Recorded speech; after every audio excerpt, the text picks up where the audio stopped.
gloves. Mag-iinang ako. Tignan nyo yung inang ko. Snow. Stick welding. Maikli lang. Ganyan lang. Ganyan lang.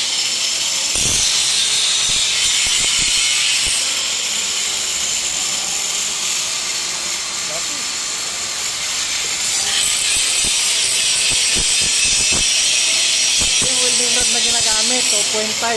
3.5. 60-13 lang. So, sa mga welder na matagal na, basic lang sa kanila to. Sa akin, hindi basic to. Kasi, challenge ko lang to kung kaya ko maghinga ng stick welding. Okay, tayo! Tayo! Tayo!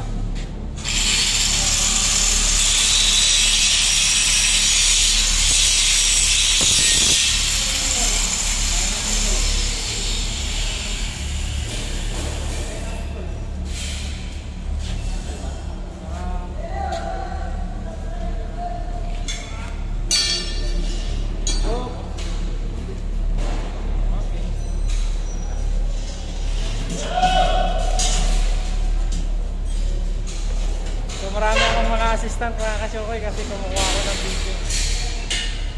Makita mo yung hinangin natin.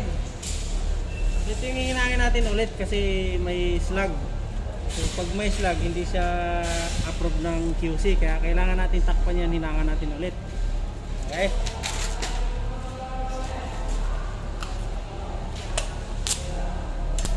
Bagsak. So, ibig sabihin nun mga kasyokoy, pag dumikit, yung arc strike mo, medyo paltos yung kamay, kaya mahina. Mahina, kumbaga nanginginig. So, dapat pag strike mo pa lang, hindi magkalat yung strike mo dito sa base metal mo. Ulit.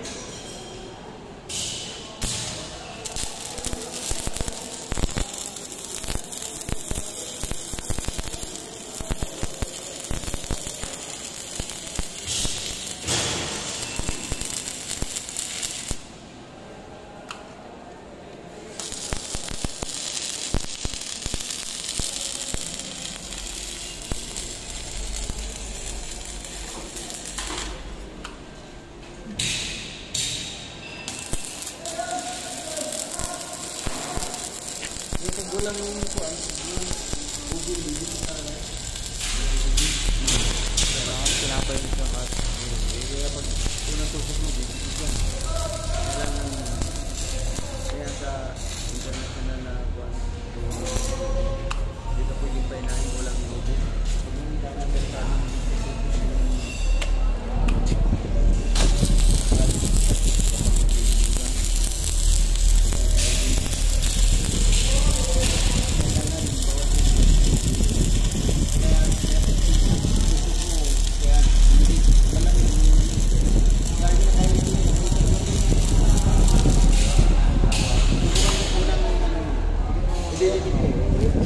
mainit yung rad pagtusok mo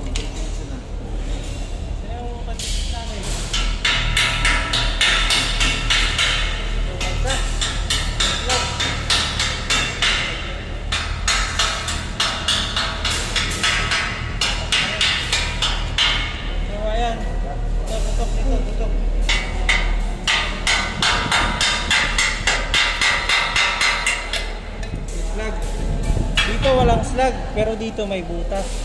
nalalim So, yung flux. ayun yung kung bakit mayroon lang slug mga kasyokoy kasi yung flux niya hindi matundot. So hindi na nga natin tinakpan, hindi kumapit yung metal kaya may butas. Okay? Hindi na ako marunong pwede na ako mag-welder. Marunong na ako mag-kasyokoy kasi may slug. Ito natin.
sabi ko kay Ma'am Sin, Ma'am, ano ba yung procedure natin sa project na fish welding na papatagin pa, wala na yung pinagbibigyan. Kol, wala nang anay, Kol.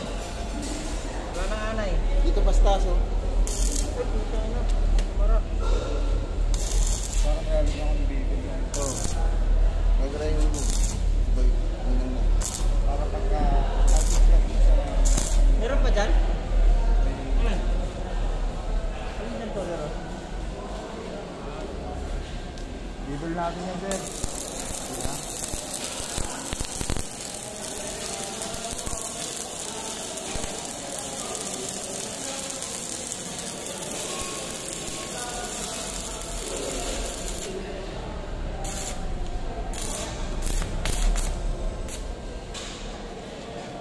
What's up? What's up, mga showboy?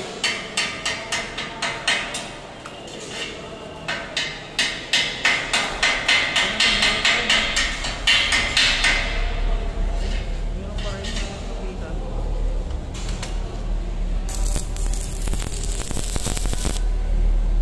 Ayan, tapos pa ako.